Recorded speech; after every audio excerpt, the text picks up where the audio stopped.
السلام علیکم۔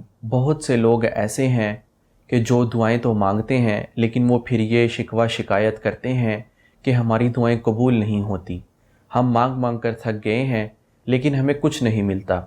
کیا ہمارے مانگنے میں کوئی کمی یا غلطی ہے؟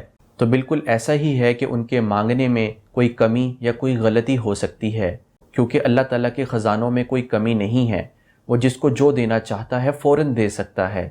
اس لیے ہمیں اپنی کمی کو، اپنی غلطی کو دور کرنا چاہیے تاکہ ہماری دعائیں قبول ہو سکیں۔ عموماً لوگ دعا مانگنے میں 4 غلطیاں کرتے ہیں، جن میں پہلی غلطی یہ ہے کہ ان کو دعا مانگنے کا طریقہ ہی نہیں پتہ ہوتا۔ ہر کام کا ایک طریقہ ہوتا ہے، اگر اس کام کو طریقے کے مطابق کیا جائے تو اس کام کا اچھا نتیجہ نکلتا ہے، لیکن اگر آپ اس کام کو اس کے طریقے کے مطابق نہیں کریں گے تو اس کا ایک اچھا نتیجہ نہیں نکلے گا۔ اس لیے دعا مانگنے کا بھی ایک طریقہ ہے جس کو ہر مسلمان کو سیکھنا چاہیے۔ دعا مانگنے کا طریقہ یہ ہے کہ انسان سب سے پہلے اللہ تعالیٰ کی تعریف بیان کرے۔ اللہ تعالیٰ کو اپنی تعریف سننا بہت پسند ہے۔ اللہ کی تعریف کیا ہے کہ انسان کہے الحمدللہ رب العالمین، تمام تعریفیں اللہ کے لیے ہیں جو تمام جہانوں کا پالنے والا ہے۔ اسی طرح اللہ تعالیٰ کے مختلف نام ہیں، جیسے رحمان ہے، رحیم ہے، قدوس ہے، سلام ہے۔ تو اللہ تعالیٰ کے جتنے بھی نام آپ کو آتے ہوں ان سے اللہ تعالیٰ کو پکارے۔ یہ ضروری نہیں ہے کہ آپ عربی کے اندر ہی اللہ کی تعریف بیان کریں، آپ کی کوئی بھی زبان ہو، اردو ہو، پنجابی ہو، سندھی ہو، ہندی ہو، آپ اس میں بھی اللہ کو پکار سکتے ہیں اور اس کی تعریف بیان کر سکتے ہیں۔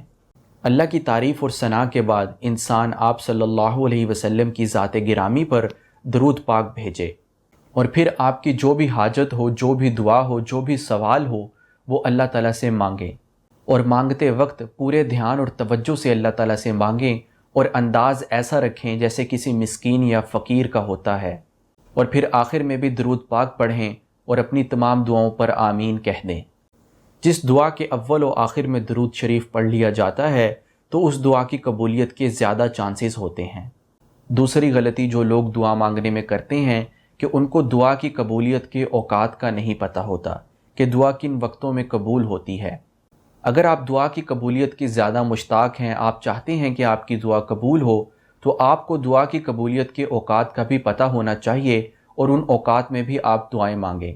جیسے اذان کے وقت دعائیں قبول ہوتی ہیں، فرض نمازوں کے بعد دعائیں قبول ہوتی ہیں، جمعہ کے دن عصر اور مغرب کے درمیان دعا کی قبولیت کا وقت ہوتا ہے، رات کے آخری حصے یعنی تہجد کے وقت بھی دعائیں قبول ہوتی ہیں، اور اسی طرح دعا کے مختلف اوقات ہیں جن کو انسان کو جاننا چاہیے اور ان میں دعائیں کرنی چاہیے۔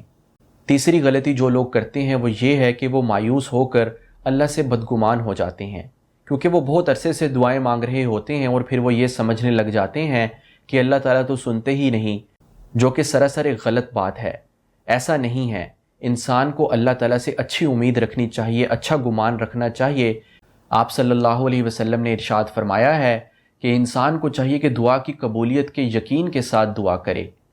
اس لیے انسان کو ایسا گمان ہرگز نہیں رکھنا چاہیے بلکہ اچھا گمان رکھنا چاہیے، اور ہمیشہ اللہ تعالیٰ سے اچھی امید رکھنی چاہیے، اللہ کی رحمت سے کبھی مایوس نہیں ہونا چاہیے اور مانگتے رہنا چاہیے۔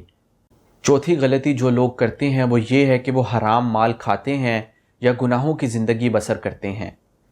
اگر آپ اپنی دعا کی قبولیت میں ایک تاثیر پیدا کرنا چاہتے ہیں کہ آپ کی دعائیں قبول ہوں تو حرام مال سے بچیے، حرام کاموں سے بچیے، گناہوں سے بچیے۔ جب آپ ان سب چیزوں سے بچیں گے اور نیکی کا راستہ اختیار کریں گے اور اللہ تعالیٰ کو راضی کرنے والے بن جائیں گے، اللہ تعالیٰ کو خوش کرنے والے بن جائیں گے، تو اللہ تعالیٰ جب راضی ہوتا ہے، خوش ہوتا ہے، تو انسان پھر جب بھی ہاتھ اٹھاتا ہے تو اللہ تعالیٰ اسے وہ عطا فرما دیتے ہیں جو وہ مانگتا ہے۔ تو یہ ہیں وہ 4 بڑی غلطیاں جن کی وجہ سے ہماری دعائیں قبول نہیں ہوتی۔ اس لیے اگر آپ ان میں سے کسی غلطی کا ارتکاب کر رہے ہیں تو اس کو فوراً درست کیجئے تاکہ آپ کی دعا بھی جلد قبول ہو سکے۔